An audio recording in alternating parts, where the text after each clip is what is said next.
Good afternoon, and welcome to the Wednesday afternoon conference call with Trusts Unlimited. This is Jim George speaking. I'm the non-attorney spokesman and facilitator for Trusts Unlimited, and I'd like to thank all of you for taking the time to listen to this call. It is Wednesday, October 2nd, and we're getting into the meat of things that are going to be happening. The next few months are going to be very interesting and perhaps even painful for a number of reasons, and we'll get into some of that today. This is going to be a shorter call today for a number of reasons.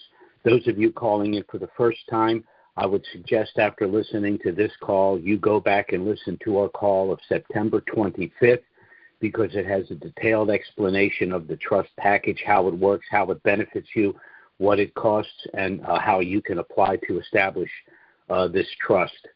We're being inundated with contacts. Don't misunderstand what I'm about to say, but we welcome everyone that's interested in getting our package or submitting an application. But it's like Black Friday over here right now. We have sent packages out to individuals 6 months ago, a year ago, even 2 years ago, and now a number of those people are contacting us and want to get this done ASAP. Again, we're appreciative of the business, but we've created a little bit of a logjam here. We're moving as quickly as we can under the circumstances. As I said, this is going to be a shorter call today. It's going to deal a little bit more with politics because it's the subject that we can't ignore. And, of course, the benefits of the trust package also include ways to circumvent a lot of the political activities that are not necessarily advantageous for us, but we're going to discuss the politics for politics' sake today. First, I want to touch on last night's debate. It was a debate between the two vice presidential candidates. Historically, the debates of the vice presidential candidates have not been that important, but in this election cycle, it's critically important. We have two candidates that are as different as they can be. J.D. Vance, the Republican candidate for vice president, shares Trump's view in terms of policy, but I think he seems to be a much better messenger, as I think was evident from the debate itself. Walz is hard left, is even more to the left than Kamala Harris, if that's even possible. I was looking at the reviews today, and even the leftist publications, the New York Times, the Washington Post, Politico, and all of those basically all agreed that Vance won the debate, and that's a very good thing.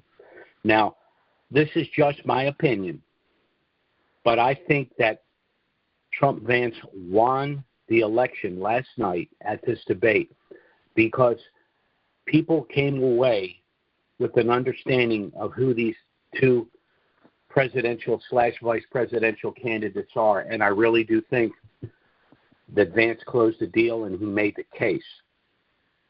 That being said, it's going to be tumultuous between now and the election. As a matter of fact, I think it's going to be tumultuous between now and the inauguration for a number of reasons, and I want to get into some of those. First, I want to get into where we are in Iraq. And I've sort of got to back up a little bit and explain why I believe what I believe. First, we need to simply define economics. What is economics? Economics is defined as the study of the production, distribution, and consumption of goods and services. Now, the reason I'm bringing this up is because there is one thing that is integral to these issues, and that is energy. You need energy to produce goods and services. You need energy to distribute goods and services, and you need energy in the locations that provide those goods and services to the consuming public. And that is why inflation is an important issue, because the single driver of inflation is energy. And the single most important issue with regard to energy is the production of that energy. And what we come out of this debate and where we come out at this particular time is our inability to provide the reliable and available energy is what's created the inflation in this country. But there are other issues. Now, the other issue with regard to the price of goods and services is money supply. Why do we have inflation in this country? Because the Biden-Harris administration printed $7 trillion. They substantially increased the money supply. So when the money supply is substantially greater than the available goods and services, the price of the goods and services go up. Now let's move to Iraq. We've seen a lot on a daily basis now about the project to delete the zeros, delete the zeros, delete the zeros. Now, from the standpoint of those of us that have currencies, we're looking at it strictly in terms of going to the bank and doing our exchange. And I understand that. I'm with you on that. But the deletion of the zeros means something else. It means a substantial reduction in the money supply in that country. That means that the value of the currency will go up. Now, will it go to 322? Will it go as high as 485, which some people are talking about? I personally think we're looking at north of $4 where it'll settle. But for those of us that have currencies, the deletion of the zeros is part of the final phase of the monetary reform. So that's very, very good. And that's where we tend to stand. In this country, whether inflation is going to be a fact of life or whether it's going to be ended is going to determine who wins the election. And again, I think that Vance made the closing argument, and I think that the result will be that the American people will have no other choice but to vote Trump-Vance because they want to see their money's purchasing power return. Remember, the rate of inflation when Trump left office was 1.4%. It's now hovering at 3.3, more than twice what it was. Now, the Democrats are taking bows over that because inflation has recently subsided. But remember, that 3.3 is on top of the 5% we had the year before and the 9% we had before that. And inflation is cumulative. The reason the rate of inflation has dropped recently is because of demand. When prices reach a certain level, people simply stop buying. There's been no change in policies. It's just that the consumer has had enough and they're just not going to pay these prices. That's why it's dropped. So much for that. So money supply creates inflation. A reduction in money supply increases the purchasing power or the value of money. That's what's happening in Iraq. Another thing I wanted to bring up, because I want to bring up a number of things, but one of them is this massive storm that we just had. I happen to live in Tennessee, but I lived for nearly 10 years in Asheville, North Carolina. A beautiful location. Most people know of Asheville because of the Biltmore estates that are there. But the beauty of Asheville is that it was built during the height of the Art Deco period, and it was a charming, charming town, 2,000 feet above sea level, but it's been absolutely devastated by the storm. I've talked to my friends there. They've never seen anything like it.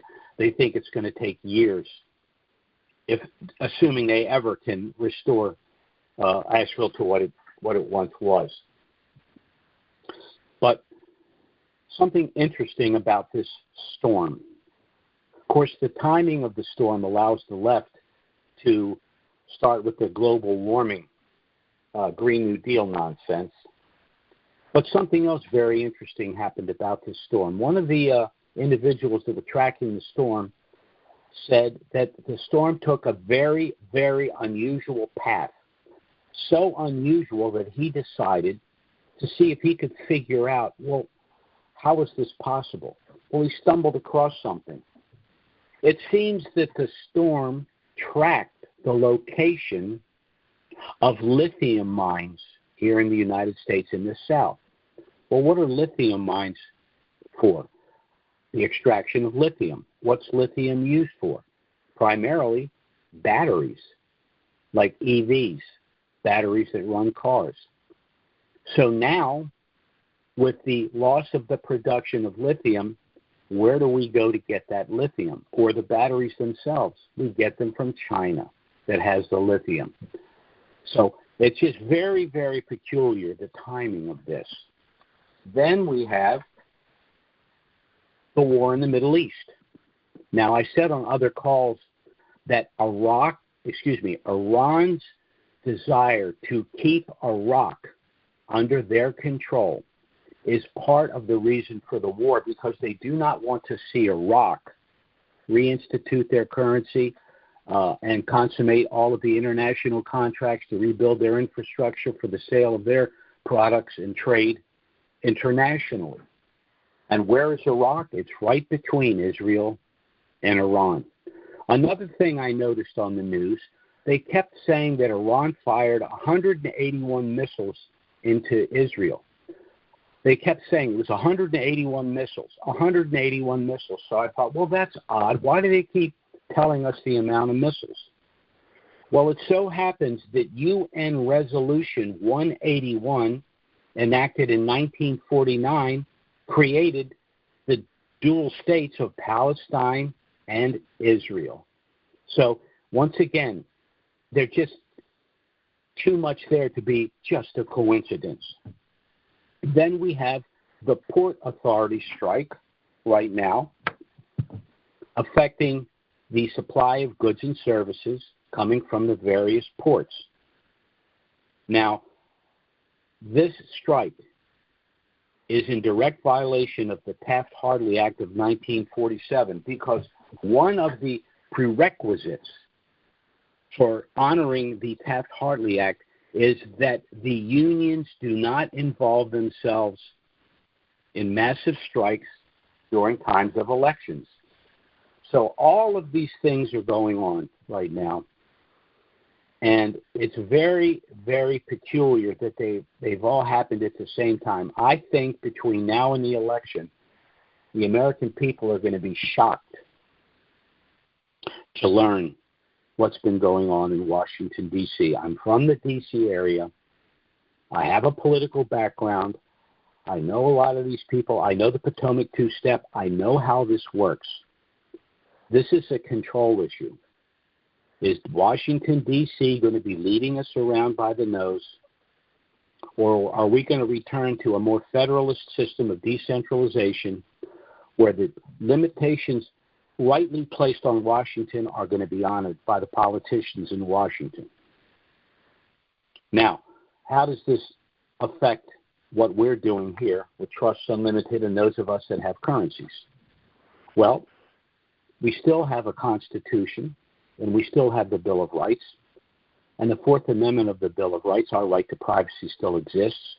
And by establishing your asset protection trust package, you are exercising your absolute right to privacy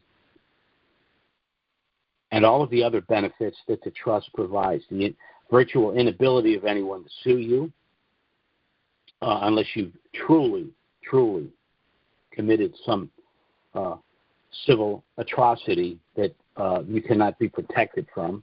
It's going to protect you from scrutiny from the IRS. There are certain tax benefits that would be available to you in trust that would not be available to you outside of the trust. I'm not going to get into all of those things today. As I said, this is going to be a shorter call for the reasons I've stated. Again, if you're a newer caller, I strongly suggest you go to our call of September 25th to get a detailed explanation of the trust, how it works, what it costs, and you can certainly contact us if you want to apply for a trust or you have additional questions as well. But I wanted to concentrate a little more on the politics because of what's going on right now.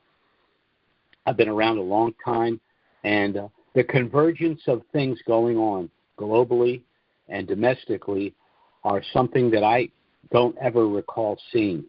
And it's very confusing, and it's upsetting, especially for people. A lot of people just check out, say, I can't put up with it, I don't understand it, I just want to live my life in peace and be left alone. I understand that. But one of the ways you do that is to protect your your wealth through the establishment of a trust such as ours. I don't want to belabor the issue any further. Again, this is a shorter call for today. I'm just getting a text right now from family members asking if we're okay because we're in East Tennessee, and we have had some issues there. Somehow, some way, Knoxville, Tennessee avoided the calamity that's befallen East Tennessee and West North Carolina, but, I guess we've been fortunate in that way. I guess prayer works. But again, I'd like to thank all of you for taking the time to listen to this call. If you do like to get our initial package, you can contact us either by phone or email. Our email address is trusts with an S, unlimited LLC at gmail.com. That's trusts with an S, unlimited LLC at gmail.com. Or our phone service, which is 307-274-4122. That's 307-274-4122. Contact us by email or phone. We'll get our trust package out to you as quickly as possible. Our next call is scheduled for next Wednesday. Certainly, if something of a dramatic nature were to happen between now and then, we'll try to get out an emergency email and schedule an emergency conference call. But failing that, we'll be back next Wednesday, noon Eastern, 9 a.m. Pacific. Thanks so much for listening, everyone. Have a great week. Bye-bye. Recorded.